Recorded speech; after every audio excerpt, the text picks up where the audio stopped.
ब्रह्मचर्य हमारे जीवन के अंदर कैसे आए।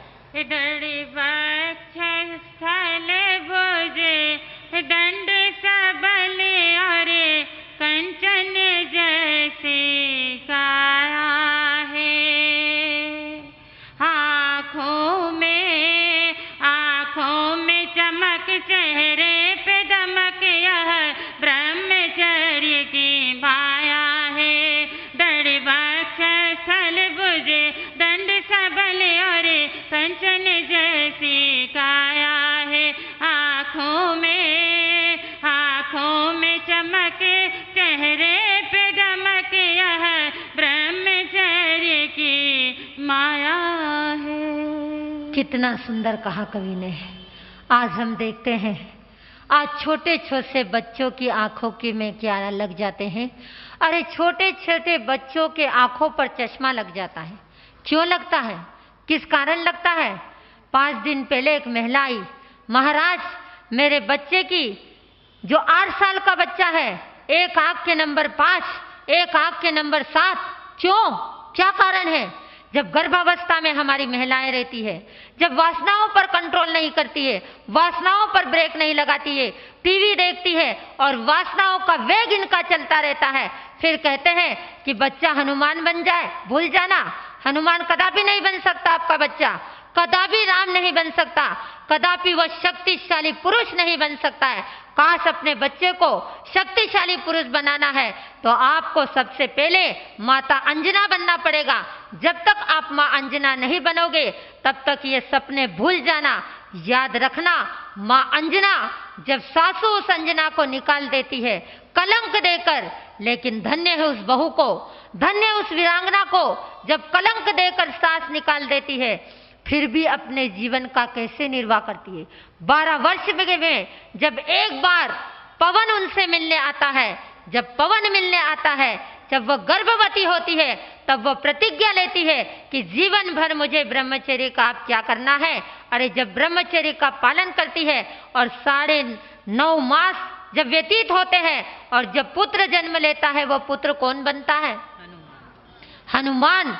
जब विमान से उस पुत्र को लेकर जाते हैं और वो पुत्र कहाँ गिरता है, नीचे गिरता है, तो शिला का चूरा चूरा हो जाता है, लेकिन उस पुत्र हनुमान को कुछ नहीं होता है। आज अगर बच्चा आपका नीचे गिर जाए तो, बच्चा के आप भी नीचे गिर जाओ तो आपका ही चूरा हो जाए, आपकी हड्डियों का चूरा चूरा हो जाए। याद रखना, वह ताकत थी उस अंजना में, वह ताकत थी उस अंजना सती में, जिस अंजना सती ने पवन जैसे पति को प्राप्त किया और 12 वर्ष तक ब्रह्मचर्य का पालन किया। मैं भी आपसे कहना चाहूंगी, जब आप गर्भवती बनो तब से संकल्प ले लो कि मुझे अंजना की तरह जीवन जीना है, तो जरूर आपके घर के अंदर हनुमान जैसा पुत्र हो जाएगा। नहीं तो चश्मा लग जाएगा, हृदय रोग लग जाएगा, छोटे छोटे बच्चों को हार्ट की प्रॉब्लम, किडनी की प्रॉब्लम, शुगर की प्रॉब्लम, बच्चा जन्म लेता है और शुगर की स्लाइनें चढ़ने लग जाती। क्यों ऐसा होता है, किस लिए ऐसा होता है। आप फटाक जवाब दे देंगे, महाराज खान पीन ऐसा। अरे खान पीन कैसा भी हो, आप भी तो अपने ऊपर संयम रखो, आप भी तो अपने ऊपर कंट्रोल रखो। जब आपका कंट्रोल खत्म हो जाता है तब बच्चे ऐसे घर के अंदर बच्चे कंस गौर से और ऐसे बच्चे घर के अंदर जन्म लेते हैं। तो आइए इस ब्रह्मचर्य की शक्ति को जाने, इस ब्रह्मचर्य की ताकत को जाने। आपने देखा होगा जब छाछ के अंदर मक्खन होता है तो छाछ को फेंक दिया जाता है और मक्खन को ले लिया जाता है। क्यों फेंकी जाती है छाछ को, क्योंकि छाछ के अंदर कुछ भी नहीं बचता है। छाछ फेंकने लायक होती है और मक्खन ग्रहण करने लायक होती है। आपने देखा होगा गन्ने को देखा होगा जिसे इच्छू कहते हैं। भगवान ऋषभ देव ने सबसे पहले अपने हाथ में इच्छू लिया था, इसीलिए इच्छुवा कुल उनका पड़ गया था। क्यों गन्ने का रस ग्रहण करते हैं, गन्ने को रस ग्रहण कर देते हैं और गन्ने के छिलके को फेंक दिया जाता है। तिल के अंदर से तेल को ग्रहण कर लिया जाता है और छिलके को फेंक दिया जाता है। याद रखना, ये ब्रह्मचर्य की शक्ति, ये ब्रह्मचर्य की ताकत एक तेल की तरह है, एक मक्खन की तरह है, एक रस की तरह है। और जो वासना में डूबा रहता है उसका शरीर क्या बन जाता है, अरे खोखला बन जाता है। आपने देखा होगा, कोई वृक्ष को देखा, एक वृक्ष होता है, जब उस वृक्ष को जब कीड़ा लग जाता है तो वह वृक्ष दिखने में तो बड़ा सुंदर होता है, लेकिन अंदर से कोठारी जी वह वृक्ष खोखला बन जाता है। क्यों खोखला बन जाता है? क्योंकि उसमें कीड़े लग गए।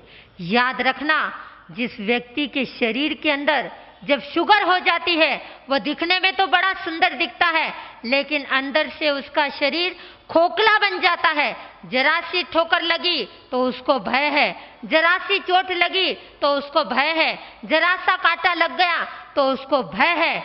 क्यों है? क्योंकि उसके शरीर के अंदर एक शुगर का रोग आ गया है। और वृक्ष के अंदर कीड़ा लग जाता है, वह वृक्ष नष्ट हो जाता है। आपके शरीर के अंदर ये वासना का कीड़ा जिस दिन लग जाएगा, उस दिन आपका शरीर भी उस वृक्ष की तरह खोखला बन जाएगा। चेत जाओ, समय आ गया है, वक्त आ गया है, आप एक बुढ़ापे के कगार पर आ गए हैं। याद रखना, इतिहास के उस स्वर्णिम पृष्ठों को पढ़ना, विजय कंवर और विजया कंवरी के नारी के जीवन को पढ़ना, जिन्होंने अपने जीवन के अंदर सुहागरात है। सुहागरात के उस समय में कितनी कल्पना होगी उसके मन में, कितने विचार होंगे उसके मन में, कितनी भावनाएं होगी उसके मन में, कितने वासना के वेग चल रहे होंगे उसके मन में।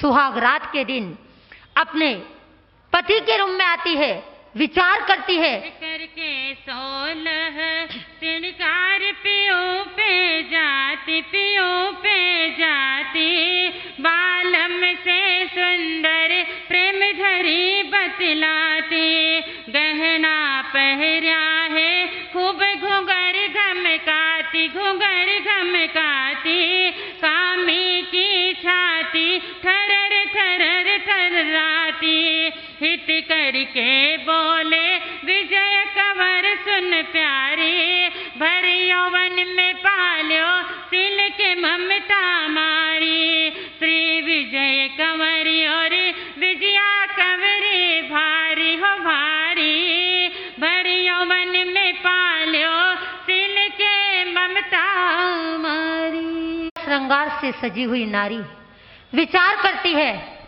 अपने पति से कहती है, प्राणनाथ, कुछ मुझसे अपराध हुआ है, आप नाराज क्यों नजर आ रहे हो? क्या कारण? कोई मैंने गलती कर दी, कोई मैंने अपराध कर दिया?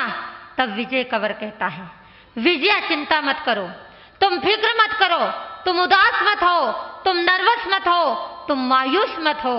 मैंने मुनि का प्रवचन सुना था। क्यों मदन दीपन हो ऐसी बाता करती हो, बाता करती, मैं कृष्ण पक्ष का त्याग लिया मुनिवर थी, यो सुन कर सुंदर बोली हो नैना झरती, हो नैना झरती, मैं शुक्ल पक्ष का त्याग लिया मुनिवर थी, कर बेन भाई जो मित्र बात कराती, भर यौवन में पाल्यो सिल के ममता मारी, श्री विजय कंवरी और विजया कंवरी भारी हो भारी, भर यौवन में पाल्यो सिल के ममता मारी। जब विजय कंवर कहता है, तुम चिंता मत करो, मैंने कृष्ण पक्ष के त्याग लिए हैं, तब विजया विचार करती है, आपने कृष्ण पक्ष के त्याग लिए, मैं भी मुनि के पास गई थी और मैंने मुनि से शुक्ल पक्ष के त्याग ले लिए। विचार करना, एक ने कृष्ण पक्ष के त्याग लिए हैं, एक ने शुक्ल पक्ष के त्याग लिए हैं। अब दोनों विचार करते हैं, चिंता करने की क्या बात है, आज से हम दोनों भाई बहन की तरह पूरा जीवन व्यापन करेंगे। इस सफेद चादर को कोई भी काला दाग नहीं लगने देंगे। एक फूलों की माला और एक तलवार बीच में रख दी। जब ये जिस दिन फूलों की, जब हमारे विचारों में परिवर्तन आ जाएगा, जब हमारे मन के अंदर अगर गलत भावना आ जाएगी, तो ये फूलों की माला क्या हो जाएगी? अरे कुमला जाएगी। याद रखना, जो यौवन की दहलीज पर पैर रखे और दोनों आजीवन ब्रह्मचर्य का पालन कर ले, भाई बहन की तरह रहने लग जाए। वक्त गुजरता गया, समय गुजरता गया। काश इस युग की कन्या होती, काश इस युग का युवक होता। एक सगाई छूट गई तो छूट गई, दूसरी कर लो। एक गई तो गई, दूसरी शादी कर लो। आज ये परंपराएं चल गई, बड़ा दुख होता है, बड़ी पीड़ा होती है, बड़ा खेद होता है। हर वर्ष चतुर्मास होते हैं और हर वर्ष चतुर्मास में साधनाएं होती, आराधनाएं होती, उपासनाएं होती और अनुष्ठान भी होते हैं। जब चेन्नई में हम लोग चतुर्मास के लिए गए, जहां पर धर्म की गंगा बही, जहां धर्म की इतनी ताकत, चेन्नई का नजारा देखती हूँ, बेंगलोर का नजारा देखती हूँ, बॉम्बे का नजारा देख चुकी हूँ, हृदय गदगद हो जाता है। जिस चेन्नई के अंदर एक पहला क्षेत्र ऐसा देखा जिंदगी के अंदर, जहां पर एक तलाक तो मैंने बहुत देखे। कल पेपर में पढ़ा था कि सबसे ज्यादा तलाक होने लग गए हैं हमारे इस पूरे राष्ट्र के, हिंदुस्तान ही नहीं पूरे वर्ल्ड के अंदर ज्यादा से ज्यादा तलाक की संख्याएं बढ़ती जा रही है। लेकिन चेन्नई जैसा एक क्षेत्र मैंने देखा जहां पर एक तलाक वाले तो बहुत नजर आते हैं, 2 तलाक वाले नजर आते हैं, लेकिन तीसरी शादी वालों की चेन्नई में मैं आपको 500 संख्या बता दूं। विचार करो, चिंतन करो, एक जैन परिवार के अंदर अगर 500 परिवार अगर थर्ड मैरिज वाले मिल जाए, मैं तो उनसे कहती हूँ भाई, एक में सुख नहीं मिला, 2 में नहीं मिला, तीसरे के लिए क्यों जा रहे हो? अब तो दीक्षा ले लो। अब तो आजीवन विजय कंवर विजया कंवरी नहीं बने, आचार्य खूबचंद जी महाराज नहीं बने, जिन्होंने मात्र सुहाग रात के दिन विजय कंवर और विजया कंवरी अतीत में हुए, लेकिन वर्तमान के अंदर आचार्य खूबचंद जी महाराज एक ऐसे महान संत हुए, आदर्श त्यागी हुए, जिन्होंने मात्र 16 वर्ष की उम्र के अंदर शादी होती है और निम्भायड़ा के जो महान आचार्य सुहाग रात के दिन कूद जाते हैं और अपनी पत्नी वहीं पर रह जाती है। पत्नी 2 साल के बाद दीक्षा लेती है और सुहाग रात के दिन आचार्य खूबचंद जी महाराज दीक्षा ले लेते हैं और 2 वर्ष के बाद उनकी पत्नी जो मेरी दाद गुरुनी साकर कंवर जी महाराज, जो 18 वर्ष की उम्र में संयम की बलिवेदी पर अपने कदम बढ़ाती है। इस कलयुग के अंदर भी विजय कंवर है, इस कलयुग के अंदर भी विजया कंवरी नारी है। चिंतन करना, इस पंचम आरे के अंदर कितने लोग अब ब्रह्मचर्य के अंदर जीने लगे, कितने लोग वासना के अंदर जीने लगे, कितने लोग भौतिक सुखों के अंदर जीने लगे कि जहां पर तीसरी शादी करने के लिए व्यक्ति मजबूर हो जाता है। क्यों? ये परमात्मा का मार्ग, ये जिन शासन का मार्ग, आ जाओ इस मार्ग पर, बढ़ जाओ इस मार्ग पर और जीवन में ब्रह्मचर्य की शक्ति को जानो। विजय कंवर और विजया कंवरी विचार करते हैं, हम दोनों भाई बहन की तरह जिंदगी जिएंगे, लेकिन जिस दिन हमारे माता पिता को पता चल गया, जिस दिन सास ससुर को पता चल गया, उस दिन हम संयम के पथ पर बढ़ जाएंगे। समय गुजरता गया, वक्त गुजरता गया। एक दिन शहर के अंदर आचार्य शंभु विजय जी पधार गए। जब आचार्य पधारे वहां के नगर सेठ आचार्य के चरणों में पहुंचे। गुरुदेव, मेरा दिल कहता है, मेरा मन कहता है, संत शहर के अंदर आए हैं, मैं 84,000 मुनियों को क्या कर दूं? अरे सुपात्र दान दे दूं। आपका मन करता है, आपका दिल करता है कि मेरे घर के अंदर कोई संत आ जाए और शुद्ध भावना से उसे क्या कर दूं? अरे दान दे दूं। राजा के नगर सेठ के मन में आया, भगवान मुझे कृपा करे, आपके जितने मुनि हैं एक एक सिंगाड़े को 10 बार भेजे, 50 बार भेजे, लेकिन मेरे मन की एक पीड़ा है, मेरे मन की एक भावना है, भगवान मैं 84,000 मुनियों को क्या देना चाहता हूँ? अरे दान देना चाहता हूँ। आपने चिंतन किया आज तक कितने हजार मुनियों को गोचरी बहराई है? कितने हजार? 1,000, 2,000, 3,000, कितने हजार? अरे 100 मुनियों को भी गोचरी बहरा देते हैं। आपकी बात नहीं कर रही हूँ। बहुत जगह देखा जाता है कि गोचरी के लिए साधु संत अगर दूसरी बार तीसरी बार चले गए, मेरी बात नहीं कर रही हूँ, मेरे तो गौतम स्वामी का पात्रा सदा भरा रहता है, कोई कमी नहीं है। लेकिन ऐसे क्षेत्र भी देखे हैं जहां पर लोग हमको चतुर्मास में पूछने आते हैं कि महाराज साहब आपको गोचरी मिल रही है नहीं मिल रही। दूसरे अगले वर्ष जो साधु संत आए थे उन्होंने कहा था कि महाराज, उन्होंने हमें कंप्लेंट की थी कि गोचरी नहीं मिल रही। हमने कहा श्रावक जी हमारी चतुर्मास में आपसे कोई कंप्लेंट नहीं रहेगी, हम तो जो मिल गया उसमें सहर्ष स्वीकार है, क्योंकि ये संयम का पथ लिया। कभी घी घना, कभी मुट्ठी चना और कभी वो भी मना, उसमें भी खुश रहो। परमात्मा ने कहा है सदा संत क्या करता रहे, लेकिन बेंगलोर में तो गोचरी की कोई कमी नहीं है, खाने वाले कम है और बहराने वाले ज्यादा है। तब मुनि कहते हैं, आचार्य श्री कहते हैं, विचार करो, आप क्यों चिंता करते हो? अगर आप 84,000 मुनियों को गोचरी बहराना चाहते हो, अगर आपको 84,000 मुनि मिलना तो क्या है, इम्पॉसिबल है, संभव ही नहीं है कि आप 84,000 मुनि को ढूंढ लो और उनको सुपात्र दान दे दो।